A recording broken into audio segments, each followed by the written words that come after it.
വിശുദ്ധ Francis Assisi. അസീസിയിലെ ഒരു പ്രമുഖ പട്ടുവസ്ത്ര വ്യാപാരിയായ പീറ്റർ ബെർണാഡിന്റെ മൂത്ത മകനാണ് വിശുദ്ധ ഫ്രാൻസിസ്. അമ്മ മകനെ പ്രസവിക്കാറായപ്പോൾ ഒരു അജ്ഞാത മനുഷ്യൻ ആ സ്ത്രീയോട് അടുത്തുള്ള കാലിത്തൊഴുത്തിലേക്ക് പോകുവാൻ ഉപദേശിച്ചു. അവൾ അങ്ങനെ ചെയ്യുകയും ഫ്രാൻസിസ് ക്രിസ്തുവിനെ പോലെ കാലിത്തൊഴുത്തിൽ ജനിക്കുകയും ചെയ്തുവെന്ന് ഒരു ഐതിഹ്യമുണ്ട്. ഫ്രാൻസിസ് ഫ്രഞ്ച്, ലത്തീൻ ഭാഷകളിൽ പ്രാവീണ്യം നേടി. അദ്ദേഹം സദാ സന്തോഷനിർഭരനും ഊർജ്ജലസ്വലനും നൈസർഗിക നേതൃത്വ ഗുണവുമുള്ളവനുമായിരുന്നു. യുവമേളകളിൽ അദ്ദേഹം യഥേഷ്ടം പങ്കെടുത്തിരുന്നു. പിതാവ് ദാനധർമ്മം നിരുത്സാഹപ്പെടുത്തിയിരുന്നതിനാൽ ഫ്രാൻസിസ് ആദ്യകാലങ്ങളിൽ ഭിക്ഷുക്കളെ അവഗണിച്ചിരുന്നു. എങ്കിലും ദരിദ്രരോടുള്ള അനുകമ്പ അദ്ദേഹത്തിൽ അന്തർലീനമായി കിടന്നു. ഒരിക്കൽ പിതാവിന്റെ കടയിലിരുന്ന് പട്ടുവസ്ത്രം വിറ്റുകൊണ്ടിരിക്കുമ്പോൾ ഒരു കുഷ്ഠരോഗി സഹായം അഭ്യർത്ഥിച്ചു. ആദ്യം അത് നിഷേധിച്ചു. പിന്നീട് പെട്ടിയിൽ നിന്ന് ഒരു പിടി പണം വാരിയെടുത്ത് ഭിക്ഷുവിന്റെ കയ്യിൽ വെച്ചു കൊടുത്തു. ഭിക്ഷുവിനെ ആശ്ലേഷിച്ചു. വഴിയാത്രകളിലും സമാന സംഭവങ്ങൾ ആവർത്തിച്ചിട്ടുണ്ട്. ഭിക്ഷുവായ കുഷ്ഠരോഗിയെ ആശ്ലേഷിക്കുമ്പോൾ വിശുദ്ധ കുർബാന സ്വീകരിക്കുമ്പോഴുള്ള അതേ അനുഭവമാണ് സിദ്ധിച്ചിരുന്നത്. ലൗകായധികത്വവും ദൈവസ്നേഹവും കലർന്ന ആ ജീവിതത്തിൽ കൂട്ടുകാരോടു കൂടെ ഉല്ലസിച്ചിരുന്നു. അസീസിയുടെ യുദ്ധങ്ങളിൽ അദ്ദേഹം പങ്കുചേർന്നു. ഒരു യുദ്ധയാത്രയിൽ സ്പോളേറ്റോയിൽ വെച്ച് ഫ്രാൻസിസ് ദൈവത്തിന്റെ സ്വരം കേട്ടു. ആരെ സേവിക്കുകയാണ് ഉത്തമം, യജമാനനെയോ ദാസനെയോ?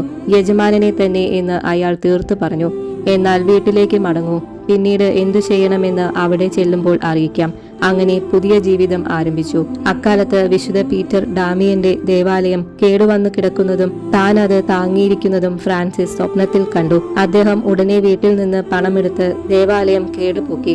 പിതാവ് ഫ്രാൻസിസിനെ വീട്ടിൽ വെച്ച് പ്രഹരിക്കുകയും മെത്രാനച്ചനോട് പരാതിപ്പെടുകയും ചെയ്തു. ഫ്രാൻസിസ് അരമനയിൽ ചെന്ന് വിലപിടിച്ച തന്റെ വസ്ത്രങ്ങൾ അഴിച്ചുവെച്ച് അവയും കുടുംബസ്വത്തിലുള്ള തന്റെ ഓഹരിയും പിതാവ് യഥേഷ്ടം ഉപേക്ഷിച്ചു കൊള്ളട്ടെ എന്ന് രേഖപ്പെടുത്തി. മെത്രാൻ നൽകിയ ഒരു രോമവസ്ത്രത്തോടെ തെരുവീതിയിലേക്ക് ഇറങ്ങി. ഫ്രാൻസിസ് തന്നോട് തന്നെ പറഞ്ഞു, ഇനിമേൽ ദൈവം മാത്രമേ എനിക്ക് പിതാവായിട്ടുള്ളൂ. എനിക്കിപ്പോൾ സ്വർഗസ്ഥനായ പിതാവേ എന്ന് പരമാർത്ഥമായി വിളിക്കാം. എന്റെ ദൈവമേ, എന്റെ സർവസ്വമേ എന്നതായി ജീവിത തത്വം. തെരുവീതിയിലേക്ക് ഇറങ്ങിയ ഫ്രാൻസിസിന് ശിഷ്യന്മാർ ധാരാളമുണ്ടായി. അങ്ങനെ ഫ്രാൻസിസ്കൻ സഭ ആരംഭിച്ചു. 6 പട്ടം വരെ അദ്ദേഹം സ്വീകരിച്ചു. എന്നാൽ പൗരോഹിത്യം സ്വീകരിക്കാൻ വിനയം അനുവദിച്ചില്ല. തകർന്നുകൊണ്ടിരിക്കുന്ന ലാറ്ററൻ ബസിലിക്കയെ ഫ്രാൻസിസ് താങ്ങി നിർത്തുന്ന ദർശനം ലഭിച്ചതിനു ശേഷമാണ് ഇന്നസെന്റ് മൂന്നാമൻ മാർപ്പാപ്പ ഫ്രാൻസിസ്കൻ സഭയുടെ നിയമാവലി അംഗീകരിച്ചതെന്ന് ഐതിഹ്യമുണ്ട്. 1224 കുരിശിന്റെ പുകഴ്ചയുടെ തിരുനാളിൽ ക്രിസ്തു തന്റെ പഞ്ചശതങ്ങൾ ഫ്രാൻസിസിൽ പതിച്ചു.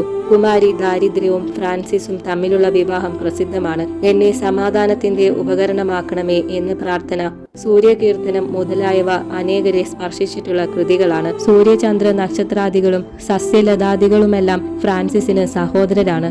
അവയും ദൈവത്തിന്റെ സൃഷ്ടികളല്ലേ. മരണശയ്യയിൽ സൂര്യകീർത്തനത്തിന്റെ അന്തിമവാക്യം കൂട്ടിച്ചേർത്തു, സഹോദരി, മരണത്തെ പ്രതി കർത്താവ് സ്തുതിക്കപ്പെടട്ടെ.